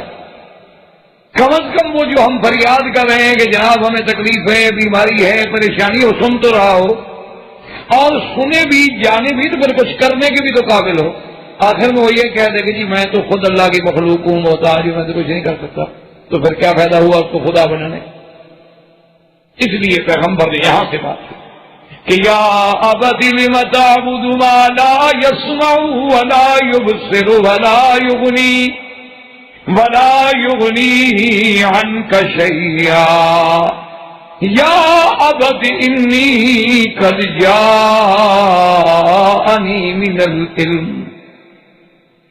جاءنی من العلم ما لم یأتک فاتبعنی اہدک صراطا سویا. کہ اے میرے ابا، اللہ نے جو مجھے علم دیا ہے، اللہ نے مجھے نبی بنا کے بھیجا ہے، اللہ نے مجھے علم لدنی نصیب فرمایا، اللہ نے مجھے علم توحید نصیب فرمایا، اللہ نے مجھے علم معرفت اسماء و ذات نصیب فرمایا، معرفت الہ نصیب فرمایا. مہربانی کرو فتبعنی، آپ میری بات پہ چلیں، اہدک صراطا سویا، تاکہ میں آپ کو سیدھے رستے پہ لے جاؤں. اس سے یہ بات بھی ہو گئی کہ اگر بیٹا، حالانکہ دیکھو باپ بڑا ہوتا ہے بیٹا چھوٹا ہوتا ہے، لیکن اللہ تبارک و تعالیٰ نے بیٹے کو جب مقام نبوت دے دیا ہے تو وہ باپ کو کہے گا کہ میرا کلمہ پڑھ. باپ کو بھی بیٹے کا کلمہ پڑھنا ہو، باپ کو بھی بیٹے کی، اس لیے پیغمبر کہہ رہے ہیں کہ فتبعنی، میری اتباع. اور اس کے بعد فرماتے ہیں کہ یا ابت لا تعبد الشیطان ان الشیطان کان للرحمن عصیا. کہ ہے ابا جان شیطان کی عبادت نہ کرو، شیطان تو رحمان کا سخت نافرمان ہے، منکر ہے. وہ رحمت کرنے والا اور یہ عصیان کرنے والا، وہ رحمان یہ عصیان. اس لیے اب اس سے یہ بھی مسئلہ سمجھیں کہ دراصل حالانکہ آدم جو ہے وہ تو بت کی عبادت کرتا تھا، وہ شیطان کی عبادت تھوڑی کرتا. شیطان تو انہوں نے دیکھا بھی نہیں ہوگا. تو اب وجہ کیا ہے کہ پیغمبر ڈٹ کہہ رہا ہے کہ یا ابت لا تعبد الشیطان، شیطان کی عبادت کرو. وجہ کیا ہے سمجھ. علماء نے لکھا ہے کہ کوئی آدمی جب غیر اللہ کی عبادت کرتا، چاہے وہ بتوں کی عبادت کرے، چاہے وہ سورج کی عبادت کرے، چاہے وہ آگ کی عبادت کرے، چاہے وہ شخصیات کی عبادت کرے، چاہے وہ زندہ یا مردوں کی عبادت کرے، دراصل وہ عبادت شیطان کی ہوتی ہے. کہ اللہ کے راستے سے ہٹا کے غیر اللہ کے راستے پہ لگانے والا کون ہے؟ شیطان. کیونکہ اسی نے تو کہا تھا کہ اللہ بھیا میں تیرے بندوں کو گمراہ کروں گا، بلا ذلت، میں ان کو گمراہ کروں. تو اس لیے ورنہ کوئی آدمی کو کیا پڑی ہے کہ جا کے جناب آگ جل رہی ہے اور عبادت کر، سورج چمک رہا ہے تو عبادت کر. یہ ساری چیزیں اچھا کے بت پرستی جیسے کہ آپ پڑھ چکے ہیں قصہ آدم علیہ السلام میں اور قصہ نوح علیہ السلام میں، کہ یہ بتوں کی ابتدا کرنے والا بھی کون تھا؟ شیطان. اسی نے دل و دماغ میں یہ بات ڈالی تھی کہ یہ بڑے اللہ والے لوگ ہیں، اللہ کے پیارے ہیں، محبوب ہیں، وہ بیچارے فوت ہو رہے ہیں، بھئی ان کی دیہاتی ختم ہو جائے گی نا، کم از کم ان کے جو ڈیرے ہیں، ان کی جو قبر ہے، وہاں ہم کوئی جگہ بنانے بیٹھنے کی طرح ان کو یاد کر لیا کریں گے. اور اس کے بعد پھر دماغوں میں ڈالا کہ بھائی بزرگ تو چلے گئے، اگر ہم کم از کم ان کا ایک فوٹو بنا لیتے، ان کا ایک مجسمہ بنا لیتے تو ہمیں یاد تو آتا بھی یہ اللہ والا تھا. تو انہوں نے کہا کہ بھئی ہمیں تو بنانا نہیں آتا تھا، چلو میں بنا دوں گا، تو بنا دیا۔ ابتدا جو شروع ہوئی ودن و سوان و یغوث و یعوق و نسرا، اور اسی طرح آخر میں قوم نے صدن و سمدن و سمودن و دہرا یا وہرا، یہ سارے بت جو تھے شیطان نے بنائے۔ تو اصل عبادت تو شیطان کی ہوئی، بت تو ایک ظاہری بات۔ اور اس کے بعد پھر اللہ کا پیغام یا ابتی انی اخاف ان یمسک عذاب من الرحمن فتکون للشیطان ولیا۔ کہتے ہیں کہ اے ابا جان مجھے ڈر ہے، میں ڈرتا ہوں کہ کہیں رب کا عذاب نہ پکڑ، اور اگر اللہ کے عذاب نے پکڑ لیا اور تم اسی عذاب میں برباد ہو گئے تو تم شیطان کے دوست بن گئے۔ یعنی کتنی کھلی بات ہے، توحید سمجھ تب آتی ہے میرے بھائی جب تم اپنے عقیدے کو چیلنج کرو، کھلی بات۔ اگر تم نرم اور تھوڑی گرم اور مداحنت اور اس میں ذرا گول مول اور جناب اس کے بعد ذرا میٹھا لگا کے کنین، نہیں ہے سیدھی بات، عقیدے میں بات نہیں ہو۔ جب تک آپ سیدھی بات نہیں کریں گے عقیدہ کبھی سکتے۔ یہی وجہ ہوتی ہے کہ بہت سارے دوست بلکہ اہل علم علماء ہم نے دیکھے ہیں کہ 30 سال تک لوگ ان کے پیچھے نماز پڑھتے رہے لیکن عقیدہ نہیں بدلا کسی کا۔ وجہ کہ عقیدہ بیان ہی نہیں کیا۔ کبھی فضائل پہ تقریر کر دی، کبھی درود شریف کی فضیلت، کبھی رمضان شریف کی فضیلت، کبھی مکہ شریف کی فضیلت، کبھی مدینہ شریف کی فضیلت، کبھی سیدنا صدیق کی فضیلت۔ اس پہ کون چڑھتا ہے بھائی؟ اگر حضور صلی اللہ علیہ وسلم جب تشریف لائے اور حضور بس یہی فرماتے کہ حضرت آدم علیہ السلام کی فضیلت، حضرت ابراہیم علیہ السلام کی فضیلت، حضرت اسماعیل علیہ السلام کی فضیلت، بلکہ ان پیغمبروں کے نام پہ کچھ عرس شریف بھی رکھ دیتے، ان پیغمبروں کا میلاد منانا بھی شروع فرما دیتے، سارے مکے والے ساتھ ہوتے، کہتے تھے ہم تو غلام ہیں آپ کے ساتھ۔ جھگڑا تو ہوا تب جب کہا گیا ایھا الکافرون لا اعبد ما تعبدون۔ بات تو تب ہوئی کہ جب انی وجہت وجہی للذی فطر السماوات والارض حنیفا وما انا من المشرکین۔ بات تو تب آئی نا کہ جب اللہ کا نبی صبا پہ کھڑا ہو کے کہے گا یا معشر قریش، یا معشر بنی ہاشم، یا معشر فلان، یا معشر فلان قولوا لا الہ الا اللہ تفلحوا۔ اسی لیے تو نہیں نا کہ پھر پورے آسمان و زمین میں ہلچل مچ گئی، یعنی انسان تو انسان، جنوں میں ہلچل مچ گئی۔ وجہ کیا؟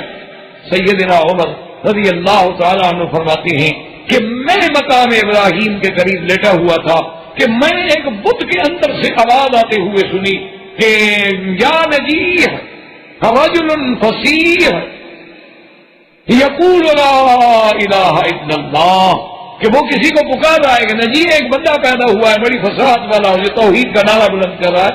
تو سارے کافر ڈر کے مارے بھاگے کہ یہ بتوں سے کیسی آواز آ رہی ہے؟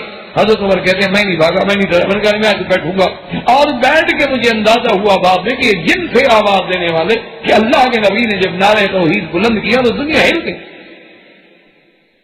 اس لیے ہمیشہ یاد رکھیں کہ آپ جب گھبراتے ہیں نا جی کہ میں جب یہ سچی بات کہوں گا تو یہ جناب میرے دوست ہیں ناراض ہو جائیں گے، بس جب یہ خوف ہو نا دل میں پھر مسئلہ نہیں تھا۔ بھئی اللہ کے نبی سے ناراض ہو گئے تو ہماری کیا حیثیت؟ اللہ کے نبی سے مکے والے خوش ہو گئے، حضور صلی اللہ علیہ وسلم کو ہجرت کیوں کرنی پڑی، صحابہ کو حبشہ کیوں جانا پڑا، حضور صلی اللہ علیہ وسلم کو طائف میں پتھر کیوں برداشت کرنے پڑے؟ اگر لوگ حضور پہ خوش نہیں ہو سکے تو مولوی پہ کیسے خوش ہو سکتے ہیں؟ بلکہ جس مولوی پہ لوگ خوش ہو جائیں سمجھ لو کہ بالکل جھوٹا آدمی ہے۔ حق کی پہچانی یہی ہے کہ کچھ راضی ہوں گے، کچھ ناراض ہوں گے، کچھ وہابی کہیں گے، کچھ گالیاں دیں گے، کچھ کہیں گے گستاخ رسول ہیں، کچھ کہیں گے اولیاء اللہ کو نہیں مانتے۔ جب یہ باتیں ہوں تو سمجھو کہ یہ بات جو ہے ٹھیک۔ تو اس لیے آپ دیکھیں کہ کھل کے باپ، اچھا آخر باپ ہے، اس کو اپنے باپ ہونے کا بھی تو زور ہے نا جی۔ کہتے قال اراغب انت عن آلہتی یا ابراہیم، کہتے ابراہیم علیہ السلام تم تو میرے آلہہ سے، تم تو میرے خداؤں سے بیزار ہوگی، تمہیں تو بیر ہو گیا ہے میرے خداؤں کے ساتھ۔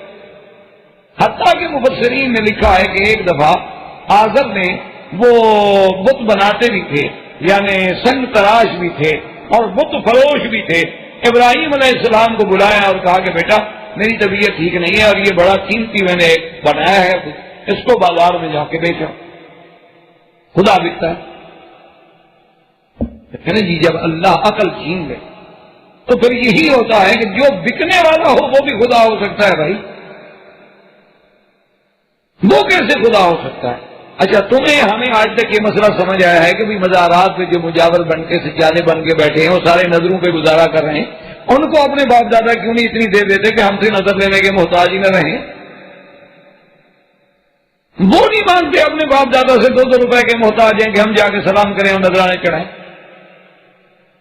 اور ہمارے نذرانوں سے ان کی زندگی گزر رہی ہے۔ کسی مریض نے زمین دے دی، کسی نے جائیداد دے دی، کسی نے پیسہ دے دیا، کسی نے مکان دے دیا، وہ پیر بنے ہوئے ہیں، ان کی پیری چمک رہی ہے ماشاءاللہ۔ وہ یہ لوگ اتنا بھی لوگ نہیں سمجھتے کہ بابا اگر ان پیروں میں دینے کی بات ہے تو کم از کم اپنے ان اولادوں کو تو دیتے ہماری جان چھڑوائیں، کم سے ہم سے تو جگہ ٹک ختم ہو جائے نا۔ لیکن اس لیے سیدنا ابراہیم علیہ السلام نے باپ سے لے لیا، اور مفسرین نے کتب صاحب کا بھی لکھا ہے کہ جب باپ سے دور ہو گئے تو ایک رسی ڈھونڈی، رسی ڈھونڈ کے اس بت کے پاؤں میں باندھی اور باندھ کے گھسیٹ کے لے چلے کہ میرے باپ کا رب بک رہا ہے، کوئی ہے لینے والا؟ اب اس طرح کون لے گا جی؟ واپس آ گیا، ابھی کیا ہوا؟ ہونے گا جی کسی نے نہیں لیا، ہونے کمال ہے میرے بنے ہوئے بتوں کو تو لوگ انتظار کرتے ہیں۔ کہا جی میں تو ساری بازار پھروا کے لے آیا ہوں، میں نے تو گلی گلی پھرایا ہے تمہارے خدا، اور تم تو پتہ نہیں اٹھا کے پھراؤ گے، اس بیچارے کو کبھی زمین بھی نصیب نہیں ہوئی ہوگی، میں نے اس کو باقاعدہ مٹی میں ماشاءاللہ پھروایا۔ تو اب سمجھ آئی آزر کو بات کہ اچھا تو نہیں بکائے تو زمین تو تو گھسیٹتا رہا تو کون لے گا؟ تو اس لیے ابراہیم علیہ السلام کو ڈانٹتے ہیں کہ اراغب انت عن آلہتی یا ابراہیم لئن لم تنتہ لارجمنک واہجرنی ملیا۔ کہتے ہیں کہ ہٹ جاؤ اس بات سے، چھوڑ دو توحید کا نعرہ، چھوڑ دو میرے خداؤں کی مخالفت۔ لارجمنک، بعض علماء نے کہا کہ قولاً کہ پھر میں تمہیں گالی دوں گا، بعض علماء نے کہا کہ نہیں میں پتھر مار مار کے تمہیں مار دوں گا، اور چھوڑو کیا تم نے میرے خداؤں کے خلاف ایک محاذ کھڑا کر دیا۔ سیدنا ابراہیم علیہ السلام بات سن رہے ہیں، لیکن وہ آزر کی بات تھی، یہ پیغمبر کا جواب۔ قال سلام علیک سأستغفر لك ربی انه كان بی حفیا۔ اور قرآن مجید یہ فرماتا ہے کہ ساری قوم کو پتہ چلا کہ باپ سے نہیں ہوا، اب قوم آ گئی، قوم سے نہیں ہوا، قوم کو بھی آپ نے یہی کہا کہ ظالم اتعبدون ما تنتهون، ان کو تم نے خدا بنا رکھا ہے جو اپنے ہاتھوں سے بناتے ہو، کیا کر رہے تم نے کیا کیا؟ انہوں نے کہا جی ہم نے تو اپنے باپ دادے کو اسی طریقے میں پایا ہے، اور اللہ کا قرآن کہتا ہے کہ پھر ابراہیم علیہ السلام نے ایک پروگرام بنایا، ان کا تقریروں سے ان کو فائدہ ہوتا ہے، رات دن ان کو دعوت دی ہے، دلائل دیے ہیں، معجزات دکھائے ہیں، لیکن اس کے باوجود بھی ان کو کوئی اثر نہیں ہوتا۔ اب یہ ہے کہ بھئی ایک آخری فیصلہ کریں کہ سب ماری جائیں ان کے خداؤں پر، تبھی مسئلہ حل ہو۔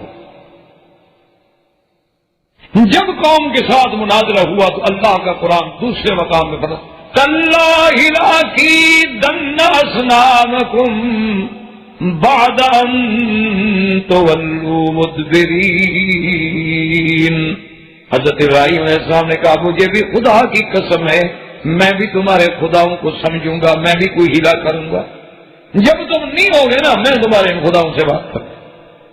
بعض علماء نے فرمایا ہے قال فی نفسہ، یعنی یہ قول جو ہے ابراہیم علیہ السلام نے اپنے دل میں کہا کہ لوگ سن لیں، لیکن یہ بات نہیں ہے کہ دل میں کہا، پیغمبر نے کھل کے کوئی دل میں کہنے کی بات نہیں، بالکل کھل کے کہ تاللہ لأکیدن اصنامکم، یہ تمہارے بت، یہ تمہارے آلہہ، عقیدن قید، قید کا معنی ایصال المکروہ بطریقۃ خفیۃ، یعنی دشمن کو ایسے طریقے سے نقصان پہنچاؤ کہ اس کو پتہ نہ چلے۔ احباب کرام، اس کے بعد اب آپ اس مبارک سلسلے کی CD نمبر 5 سماعت فرمائیں۔ تیار کردہ علمی کیسٹ گھر کیسٹ اور CD ملنے کا پتہ نوٹ فرمان ہے۔ علمی کیسٹ گھر دکان نمبر 5 فاطمہ پلازا بالمقابل مدنی مسجد federal be area Karachi. Phone number 6370 813